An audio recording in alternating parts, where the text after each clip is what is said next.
नमस्कार साथियों, मैं दीपक सर परफेक्ट स्टडी जोन के यूट्यूब चैनल में आप सभी का स्वागत करता हूं। आज हम पढ़ेंगे प्रश्नावली 6.5 का प्रश्न क्रमांक 6वां। एक समबाहु त्रिभुज एबीसी की भुजा 2a है। तो यहां पर ध्यान से समझिए, सम का मतलब होता है समान, बाहु का मतलब होता है भुजा। तो यहां पर समान भुजा वाला एक त्रिभुज है, यानी त्रिभुज है तो एक भुजा इसकी है आपकी ए बी, दूसरी भुजा है आपकी बी सी और तीसरी भुजा है आपकी सी ए। तो ये तीनों भुजाएं जो है ना एक जैसी हैं और एक समान है। तो यहां पर भुजा 2a है, तो यहां पर यदि ए बी 2a है तो बी सी भी कितनी होगी, 2a होगी। इसी तरीके से सी ए जो है वो भी कितनी होगी, 2a होगी। क्यों? क्योंकि ये वाला जो त्रिभुज है वो समबाहु त्रिभुज है। जितना ए बी होगा उतना ही बी सी है। जब ए बी आपका 2a है तो बी सी भी कितना होगा, 2a होगा। और जब ये दोनों भुजाएं 2a हैं तो यहां पर सी ए भी कितना होगा, 2a होगा। क्योंकि ये समबाहु त्रिभुज है। तो आपको समझ में आ गया होगा कि यहां तीनों जगह पर हमने 2a क्यों लिखा है। उसके प्रत्येक शीर्ष लंब की लंबाई ज्ञात कीजिए। तो यहां पर हम लंब डालेंगे, ए से लेकर के हम यहां तक लंब डालेंगे और यहां पर हम नाम दे देंगे डी। तो यहां पर अब हम लंब डालते हैं। तो यहां पर भुजा बीसी पर हमने शीर्ष लंब एडी खींचा है। तो भुजा बीसी पर हमने शीर्ष लंब एडी खींचा है। और लंब का मतलब आपको पता है कि लंब जो होता है वो होता है 90 डिग्री का। तो यहां पर 90 डिग्री बनेगा, तो यहां पर भी 90 डिग्री बनेगा। तो अब हम उनको यहां पर पहले लिख लेंगे, फिर इसके बाद हम इस सवाल को हल करेंगे। तो यहां पर अभी हमने जो कुछ भी पढ़ा है तो यहां पर हमने लिखा है त्रिभुज ए बी सी एक समबाहु त्रिभुज है जिस पर एडी लंब है। एडी लंब है, कौन सी भुजा पर लंब है, एडी लंब है बीसी। तो यहां पर हमने लिखा है समबाहु त्रिभुज है, इसीलिए ए बी बराबर है बी सी, ए बी बराबर है बी सी बराबर है सी ए। कितना, 2a। क्योंकि यह एक समबाहु त्रिभुज है, इसकी प्रत्येक भुजा कैसी होगी, आपकी एक समान होगी। तो अब हम क्या करेंगे, यहां पर दो त्रिभुज बनेंगे, ए डी बी और दूसरा त्रिभुज होगा आपका ए डी सी। क्योंकि यहां पर हमने लंब डाला है। अब हम इसको हल करते हैं। तो यहां पर त्रिभुज ए डी बी और त्रिभुज A D C, A D C में, तो यहां पर देखिए त्रिभुज ए डी बी, त्रिभुज ए डी बी और त्रिभुज ए डी सी, इन दोनों त्रिभुजों में कौन सी जो भुजा है वो उभयनिष्ठ है। तो यहां पर देखिए, यहां पर भी एडी है और यहां पर भी एडी है, यानी यहां पर जो एडी जो भुजा है ना वो त्रिभुज ए डी बी और त्रिभुज ए डी सी, इन दोनों त्रिभुजों में जो भुजा एडी है वो दोनों त्रिभुजों में है। एडी बराबर एडी और यहां पर हम लिखेंगे उभयनिष्ठ भुजा। त्रिभुज ए डी बी में आपका कोण डी जो है उस पर 90 अंश का कोण बन रहा है। तो सबसे पहले हम यहां पर लिखेंगे कोण ए डी बी। तो ध्यान से समझिए, यदि कोण का निशान लगता है तो बीच में जो लिखा रहता है उस पर आपका कोण बनता है। तो यहां पर बीच में क्या लिखा है, डी, यानी डी पर जो है वो 90 अंश का कोण बन रहा है। इसी तरीके से यहां पर कोण A D C, A D C पहले कोण का निशान है और बीच में क्या है, डी, यानी डी पर 90 अंश का कोण बन रहा है। तो यहां पर हम लिखेंगे दोनों कोण 90 अंश हैं। यहां पर आप चाहो तो ये भी लिख सकते हो दोनों कोण समकोण है, क्योंकि यहां पर 90 अंश का मतलब होता है समकोण। तो यहां पर समबाहु त्रिभुज है तो यहां पर ए बी जो भुजा है वो किसके बराबर होगी, वो होगी आपकी AC के बराबर। तो यहां पर हम लिखेंगे AB बराबर AC। किस तरीके से, तो यहां पर हम लिखेंगे त्रिभुज ABC एक समबाहु त्रिभुज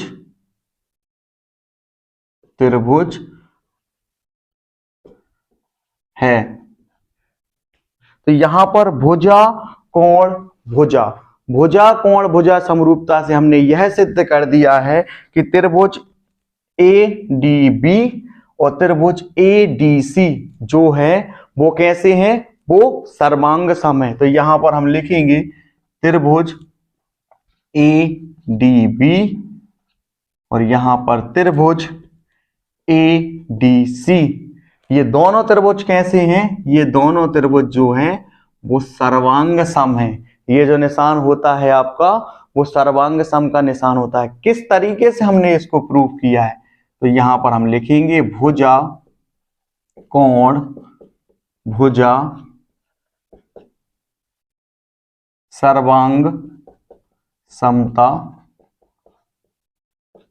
से। इस तरीके से हमने यहां पर ये प्रूफ कर दिया है कि जो त्रिभुज ADB और त्रिभुज ADC, ये जो दोनों त्रिभुज हैं वो कैसे हैं, सर्वांग सम है। सर्वांग सम क्या होता है, आपको बहुत अच्छे से पता है कि सर्वांग सम में कोण भी बराबर होते हैं और भुजाओं के मान भी बराबर होते हैं। तो यहां पर देखिए ADB ये जो है इसमें 90 अंश का कोण बन रहा है, ADC इसमें भी 90 अंश का कोण बन रहा है। ADB इसमें एक भुजा जो है वो कितनी है, 2a है।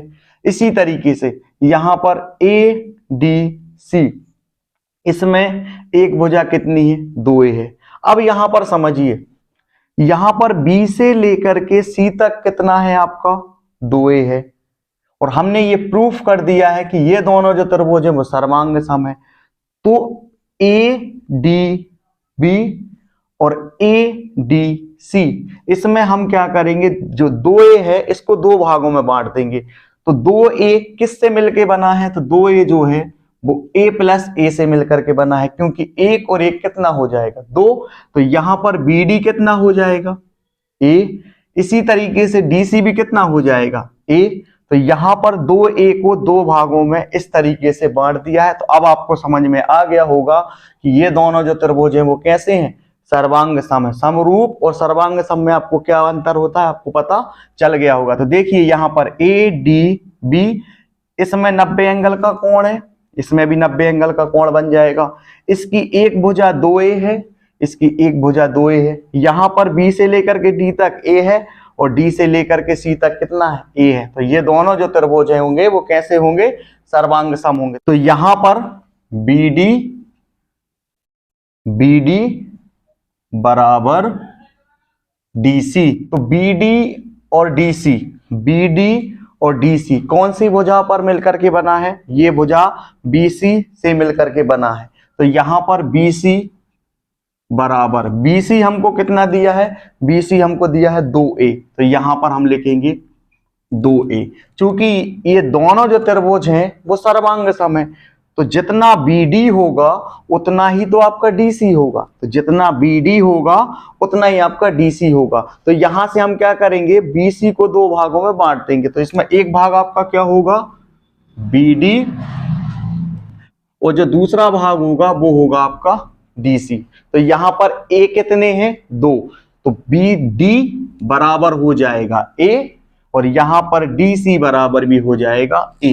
तो यहां पर 2a को हमने किस तरीके से दो भागों में बांटा है आपको समझ में आ गया होगा। तो अब हम क्या करेंगे, यहां पर कोई सा भी एक त्रिभुज लेकर के उसमें पाइथागोरस प्रमेय लगा करके उसको हल करेंगे। तो यहां तक आपको क्या करना है, यहां तक आपको नोट्स कंप्लीट कर लीजिए, इसके बाद हम इसको आगे हल करेंगे। तो यहां पर अभी हम यहां पर a और a यहां पर अभी हम लिख देंगे, जिससे आपको समझ में आ जाए कि किस तरीके से यहां पर a और a आया है। तो 2a को हमने यहां पर दो भागों में बांट दिया है। तो सबसे पहले हम क्या करेंगे, इन दोनों में से हम कोई सा भी एक त्रिभुज लेंगे, क्योंकि यहां पर दो भुजाओं के मान दिए गए हैं। एक भुजा का मान है आपका 2a और यहाँ पर है आपका a। तो यहाँ पर हम पाइथागोरस प्रमेय का इस्तेमाल करेंगे। पाइथागोरस प्रमेय का इस्तेमाल हम कब करते हैं? जब समकोण त्रिभुज होता है, क्योंकि यहाँ पर d पर 90 अंश का कोण बना है, तो ये वाला जो कोण है वो समकोण है। तो यहाँ पर हम लिखेंगे, आप a d b या फिर a d c कोई सा भी आप त्रिभुज ले सकते हो। तो यहाँ पर हम लिखेंगे समकोण त्रिभुज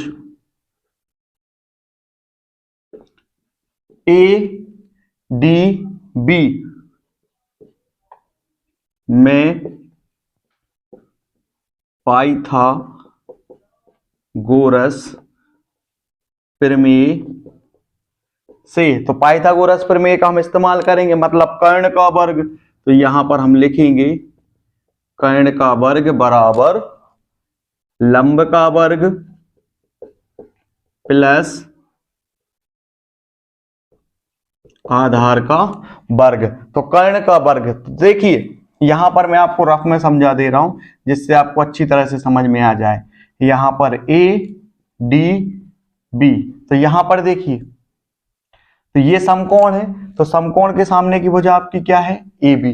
तो समकोण के सामने की जो भुजा होती है वो होती है आपकी कर्ण। तो ये कर्ण और ये हो जाएगा आपका लंब और यहां पर आपका हो जाएगा आधार। तो यहां पर कर्ण कितना दिया है आपका? 2a। आधार BD कितना है? a है। और यहां पर हमको AD को ज्ञात करना है, क्योंकि हमको शीर्ष लंब की लंबाई ज्ञात करना है। तो देखिए, तो यहां पर कर्ण का वर्ग, तो समकोण के सामने की भुजा कर्ण कहलाती है। तो यहां पर AB हो जाएगा आपका कर्ण। तो AB का वर्ग बराबर लंब क्या है? लंब है आपका AD। AD जो है वो आपका लंब है। तो यहां पर हम लिखेंगे AD का वर्ग प्लस आधार क्या है आपका? आधार है आपका BD। तो यहां पर हम लिखेंगे BD का वर्ग। तो यहां पर AB जो है वो है आपका 2a।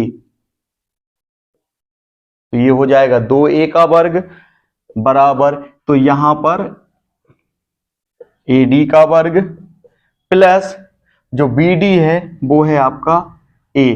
तो ये हो जाएगा आपका A का वर्ग। इसके बाद देखिए यहां पर होल स्क्वायर है, तो 2 में भी 2 का वर्ग होगा और A में भी आपका वर्ग होगा। तो ये इस तरीके से होगा, ये 2a गुणित 2a। तो हम 2 में जब 2 का गुणा करेंगे तो ये हो जाएगा आपका 4, और A में जब हम A का गुणा करेंगे तो ये हो जाएगा A का वर्ग। तो इस तरीके से यहां पर 4a का वर्ग हमको प्राप्त हो जाएगा बराबर AD का वर्ग प्लस a का वर्ग। अब देखिए यहां पर भी a का वर्ग है और यहां पर भी a का वर्ग है। एक a का वर्ग बराबर के दाहिने हाथ पर है और एक a का वर्ग बराबर के बाएं हाथ पर है। तो यहां पर हम क्या करेंगे?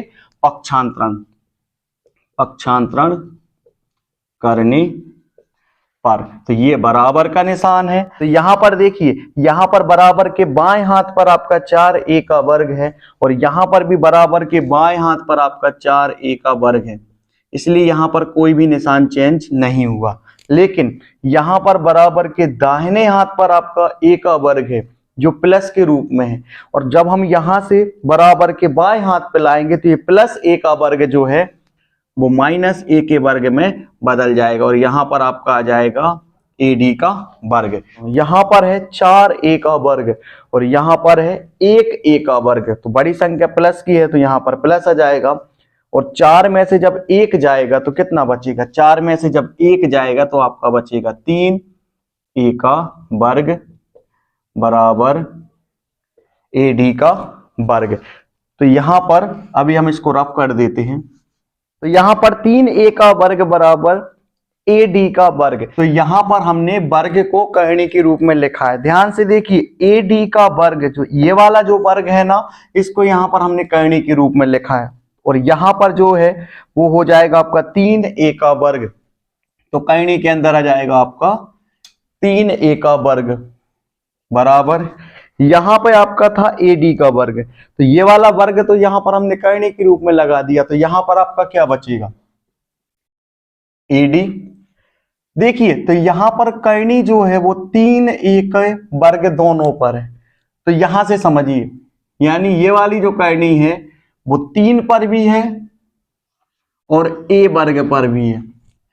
यहां पर कर्णी 3 है और यहां पर आपका क्या है, a का वर्ग, तो ये वाले वर्ग से कर्णी कैसी हो जाएगी, आपकी कैंसिल हो जाएगी। तो यहां पर हम लिखेंगे कर्णी 3 और यहां पर कर्णी के बाहर हमारा क्या आ जाएगा, a बराबर AD। यहां पर जो a का वर्ग था वो वर्ग था जो वो कर्णी पे कैसा हो गया, कैंसिल हो गया, तो यहां पर वर्ग से कर्णी हो गई कैंसिल, इसलिए यहां पर a बचा है। और यहां पर कर्णी 3 इसलिए कर्णी के अंदर है क्योंकि यहां पर 2 का जोड़ा नहीं बना है, तो यहां पर हमको प्राप्त हो गया है AD बराबर कर्णी 3 और यहां पर कर्णी के बाहर आ जाएगा आपका a, तो यहां पर हमको AD जो है वो प्राप्त हो चुका है। तो यहां पर हमको शीर्ष लंब की लंबाई ज्ञात करनी थी, तो यहां पर हम लिखेंगे अतः शीर्ष लंब की लंबाई कर्णी 3a है। इस तरीके से ये वाला सवाल जो है वो हल हो चुका है। यदि वीडियो पसंद आया हो तो वीडियो को लाइक, चैनल को सब्सक्राइब और शेयर करना ना भूलें। मिलते हैं अगले सवाल के साथ।